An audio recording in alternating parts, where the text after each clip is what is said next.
Bonjour à tous. Bienvenue au webinaire intitulé Le bien-être émotionnel durant la pandémie liée au COVID-19.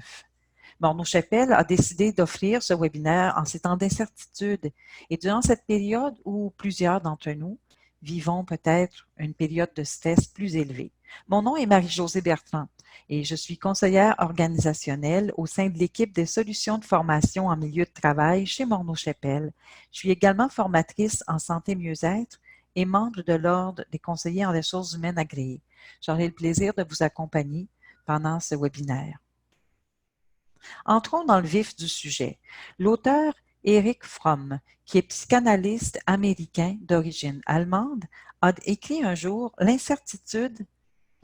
La quête de certitude bloque la recherche de sens. L'incertitude est la condition même pour pousser l'homme à déployer ses talents. En fait, l'incertitude, ce n'est pas ce que l'humain préfère le plus. C'est quelque chose qui nous rend inconfortables et qui représente un réel défi pour plusieurs d'entre nous. Mais c'est aussi quelque chose qui nous permet de savoir qui on est vraiment, de quelle essence nous sommes conçus et de quoi nous sommes réellement capables. L'incertitude, c'est quelque chose qui nous fait dire ah, je ne sais pas ce à quoi je fais face ni ce qui m'attend. C'est donc quelque chose qui nous fait prendre conscience de peut-être les talents qu'on a à l'intérieur de nous. Et j'aimerais que vous gardiez cela en tête tout au cours de ce webinaire parce que c'est très important. En fait, on ignore beaucoup de choses sur le nouveau virus qui s'appelle COVID-19. Morneau Chapelle a fait, il y a près d'un mois, un court webinaire sur le COVID-19. Toutefois, si vous désirez avoir de l'information plus à jour, je vous invite vraiment à consulter les sites, si vous êtes au Canada, les sites de Santé Canada et les différents sites gouvernementaux à cet effet.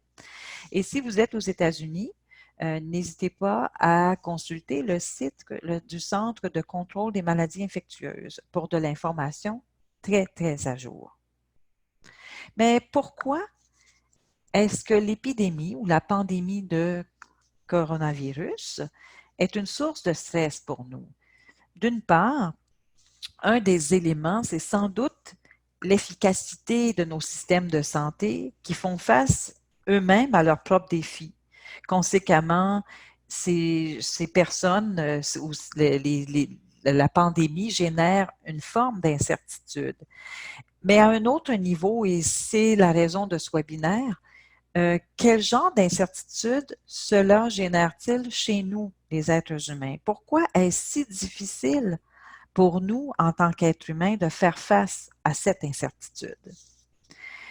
Eh bien, certainement, la fameuse incertitude dont nous avons parlé au début nous rend inconfortables et c'est sans doute une des premières raisons. On ne sait pas très bien comment conjuguer avec cela car on n'a aucune expérience passée. Les humains, en fait, aiment être capables de faire des prévisions. Ils aiment prédire les choses. Ils aiment prévoir les patterns et planifier. On se crée d'ailleurs plusieurs routines et des horaires tout au long de nos journées, de nos semaines, de nos vies. Ainsi, on sait avec qui on sera ce soir, avec qui on est en réunion, à quel moment, qui va préparer le souper, qu'est-ce qu'il y aura sur la table, avec qui on partagera le repas, à quel moment on ira au gym, quand on ira magasiner. Bien, nos horaires nous permettent ça. Bref, plusieurs éléments de nos vies sont planifiés en très grande partie. Mais c'est impossible de planifier ça à 100% parce que la réalité est que plusieurs choses peuvent dérailler, plusieurs éléments imprévus arrivent, surviennent. Par exemple, j'ai un accident de voiture en me rendant au boulot. Quelqu'un de ma famille tombe malade, ce qui m'empêche de faire une sortie avec cette personne. La météo a changé. Il y a plein de verglas. Je ne peux pas prendre la route. Et là, dans le cas qui nous préoccupe, ce coronavirus qui survient.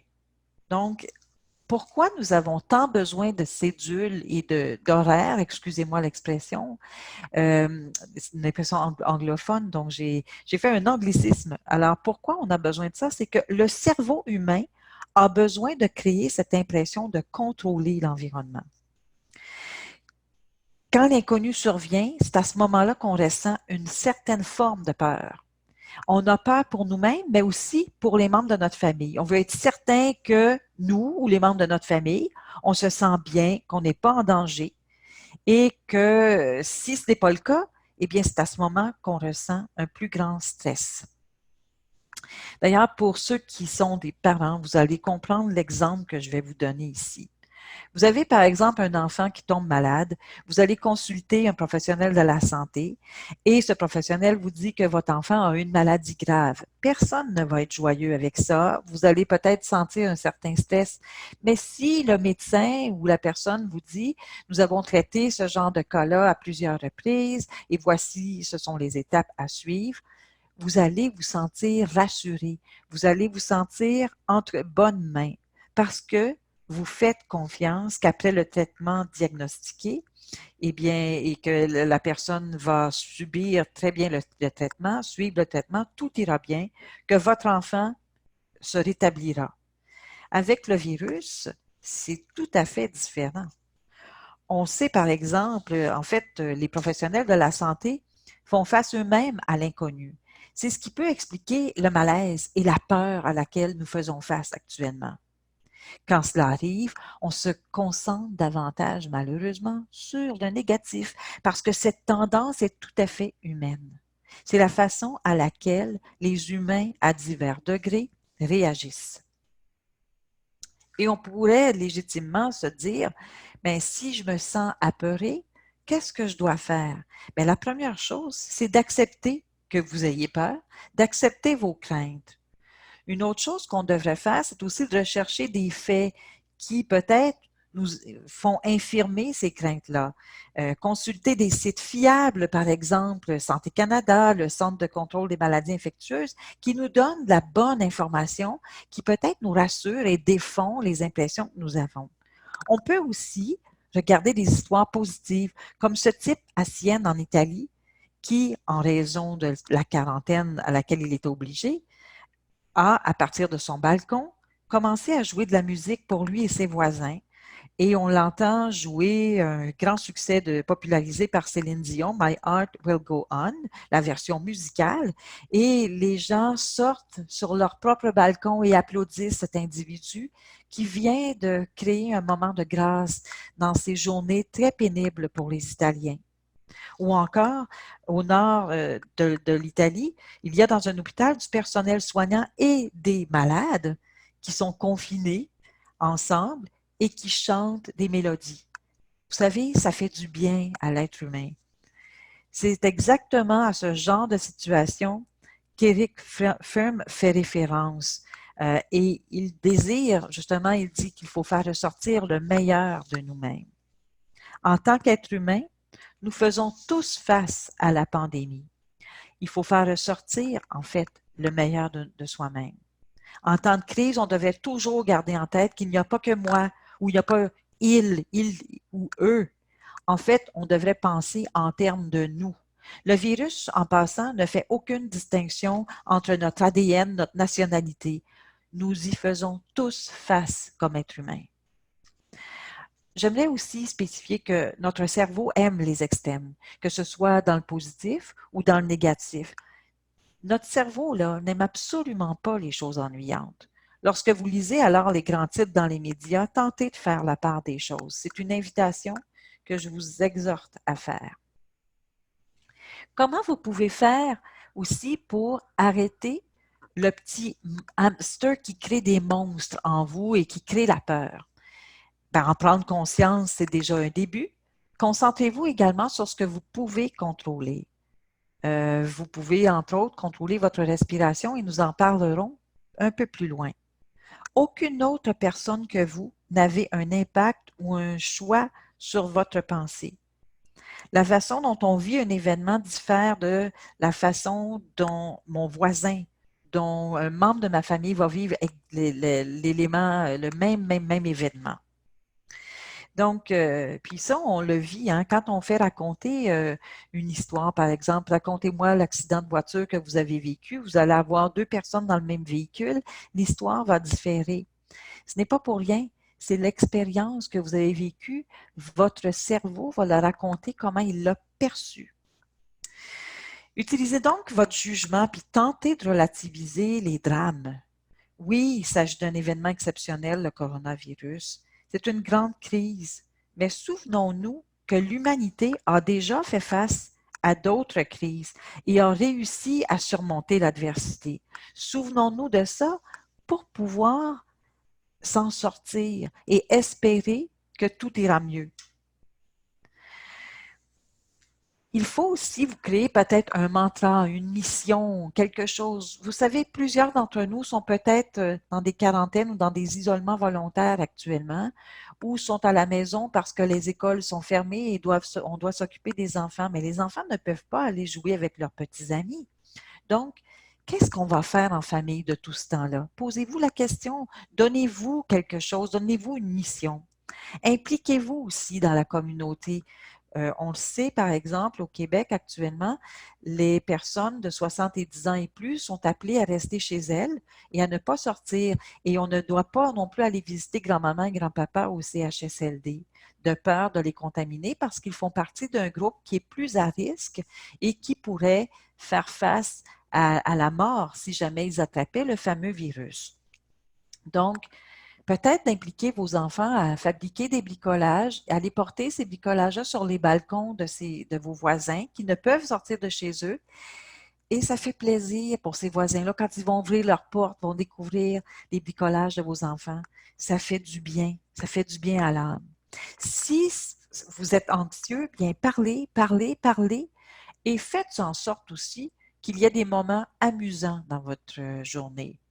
Vous pouvez écouter des comédies, vous pouvez regarder sur l'Internet.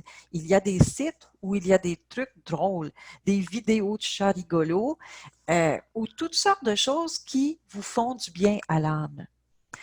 Et recréer, puisque vous ne pouvez pas nécessairement entrer en relation avec les gens de façon directe, bien, utilisez la technologie, utilisez Internet, utilisez le téléphone pour appeler vos parents, vos familles, vos amis avec qui vous ne pouvez pas nécessairement sortir. Et certainement que ces outils de communication-là peuvent être également utilisés dans le cadre de votre travail. Maintenant, si vous avez un tempérament anxieux, sachez gérer votre anxiété. Sachez également ce qui fonctionne pour vous, ce qui fonctionne moins bien, et sachez aussi le dire. En fait, vous pouvez le dire d'une façon agréable et gentille. Tout peut se dire, tout est dans la manière de le dire. Et à ce même titre, vous devez également inviter les gens qui vivent avec vous dans la même maison que vous à faire part de leur anxiété, les écouter, les apaiser. Et rappelez-vous aussi des faits. C'est-à-dire, on se laisse souvent euh, perturber, mais ancrez-vous dans la réalité. Plus vous serez ancré dans la réalité, plus vous allez garder votre calme. Si vous adoptez également les mesures préventives, si vous suivez les directives d'hygiène énoncées par les santé publiques, bien, en fait, par exemple, gardez une distance entre les gens de 1 mètre minimalement, lavez-vous les mains régulièrement, les trucs d'usage qu'on nous répète depuis le début de la pandémie. Si vous faites ça, vous avez de bonnes chances de vous en sortir. Pratiquez également l'empathie avec vous-même et les autres. Soyez indulgents. C'est une situation exceptionnelle. Les gens traversent l'expérience d'une manière différente. Il faut accepter. Et quand vous êtes anxieux, il faut trouver des moyens de s'évader un peu pour pouvoir bien dormir. Aller faire un peu d'exercice, ça va ça va créer des endorphines chez vous et peut-être vous allez peut-être mieux dormir par la suite. Il faut trouver le moyen de dormir parce qu'autrement, votre cerveau va avoir un malfonctionnement et vous pourriez être à risque d'avoir également une situation de mauvaise santé mentale. Il faut également se nourrir, nourrir son corps. C'est vraiment fondamental. Se nourrir va vous donner le degré d'énergie pour faire face à l'adversité. Et faire de l'exercice, c'est crucial. Mais là, vous allez me dire, Marie-Josée, le gym est fermé. Oui, mais il existe d'autres choses. Le printemps s'en vient, là. Le printemps est à nos portes. Alors, sortez dehors, allez prendre des marches, rendez-vous en forêt si vous le pouvez, reprenez contact avec la nature. Bien entendu, ne vous regroupez pas à un endroit où il y a des centaines de personnes. On parle qu'on est en pandémie, mais ça ne vous empêche pas de sortir et de prendre une marche et de garder vos distances avec les autres personnes qui vous entourent. Il y a également d'excellents sites qui vous permettent de faire de l'exercice, des sites où vous pouvez trouver des éléments à faire à la maison ou encore des exercices que vous pouvez faire à l'extérieur. Et la technologie aujourd'hui nous permet justement d'être branchés sur ce genre de site et ça nous offre différentes opportunités. Maintenant, si vous êtes un parent qui avait un enfant à la maison, eh bien, laissez vos enfants être des enfants. Parlez-leur des événements. Vous pouvez leur en parler, mais pas de façon anxieuse non plus. Évitez également de raconter trop de détails, de donner trop de détails à un enfant de moins de 4 ans. Il risquerait de ne pas comprendre et évidemment, ça va faire naître de l'anxiété et sa santé pourrait en être impactée. Donc, soyez précis quant à la gravité des choses et demandez-leur leur collaboration, se laver les mains, faites-leur faire comme nous faisons comme adultes. Encouragez-les également à faire preuve de compassion envers les autres. Par exemple, grand-papa, grand-maman ne peuvent pas sortir. Est-ce qu'on va les appeler aujourd'hui? Faites ça comme un jeu. Ça va être très plaisant. Et pour eux, assurez-vous de leur continuer à leur lire des histoires. Si vous n'êtes pas en mesure de le faire parce que vous travaillez, peut-être qu'un grand frère ou une grande sœur ou un autre membre de la famille peut se charger d'occuper l'esprit de ces enfants-là. Demandez-leur de vous aider à cuisiner, faites des choses en petite famille, en noyau familial. Et puis, soyez attentifs aux signes d'anxiété que vos enfants pourraient manifester. En fait, je vous dirais d'être conscient de comment vous vous sentez et puis adopter, par exemple, les thérapies cognitives et comportementales. Par exemple, si vos pensées négatives vous envahissent, eh bien, sachez que peut-être vous devriez en prendre conscience de un, changer votre façon de penser, changer votre attitude. Dites-vous, ah, cher cerveau, quel est le message positif que je pourrais m'envoyer pour pouvoir changer la donne? Et puis, adopter un comportement rationnel. Pratiquez également les techniques de respiration. Il y a plusieurs psychologues qui me disent que lorsqu'ils disent ça à leurs patients, plusieurs patients disent, ben, qu'est-ce que tu veux dire par là? Veux-tu dire que j'arrête de respirer? Non, c'est pas ça.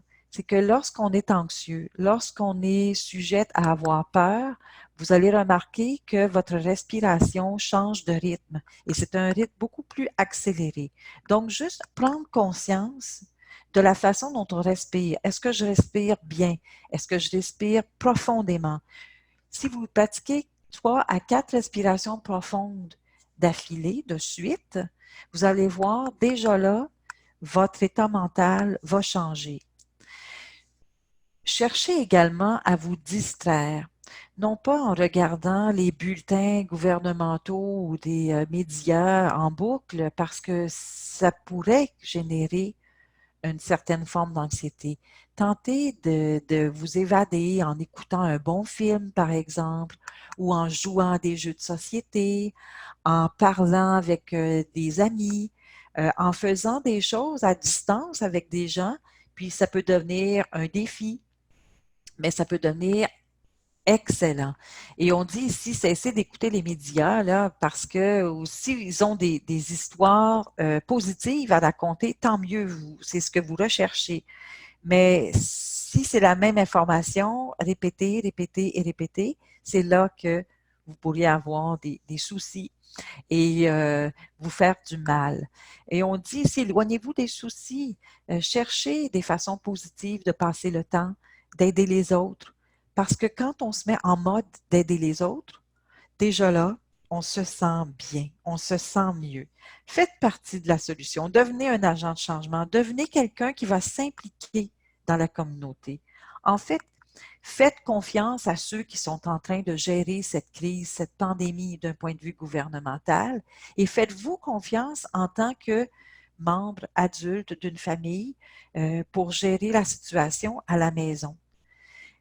Prenez du recul, relativisez les choses, laissez de côté votre rigidité. L'humain est assez rigide et parfois quand on se crée des horaires et qu'on veut y tenir absolument et qu'une telle pandémie vient chambouler nos horaires, on se met dans un état vraiment qui est difficile. Alors c'est à nous à changer notre façon de penser. Il faut se recentrer sur le moment présent. Et plus vous allez le faire, mieux vous allez vous sentir. Et c'est important de sentir aussi que vous pouvez traverser la crise. Vous serez très fier de vous après. Quand on va avoir traversé cette période noire, nous allons dire, oh, nous avons déployé plusieurs choses. C'était une bonne chose parce qu'il y a toujours des points positifs qui ressortent d'un état de crise. Et vous savez que la solidarité collective, hein, ça nous permet comme individus de nous décentrer de nos propres peurs. Et on cesse d'avoir peur pour nous et on prend soin des autres. Et aider les autres, ça nous rend meilleurs. Les gens résilients, en fait, sont capables de faire ressortir des opportunités et des apprentissages pour mieux traverser l'adversité. Soyez une personne résiliente. En y réfléchissant bien, dites-vous bien, je ne peux pas contrôler quand ou si quelque chose de mal va survenir. Je n'ai pas de contrôle et aucune inquiétude ne pourra empêcher l'événement de se produire. Par contre, je contrôle la façon dont je réagis au monde qui m'entoure et la manière dont je prends soin de moi. Et si, malgré tout cela, vous sentez que vous avez besoin de consulter des experts en mieux-être, vous pouvez consulter votre programme d'aide aux employés et à la famille. Il y a des sites aussi, vous pouvez le faire sur un site web et à travers les différentes options qui sont suggérées ici. J'aimerais vous remercier pour le temps que vous avez pris avec nous et je vous souhaite une bonne fin de journée.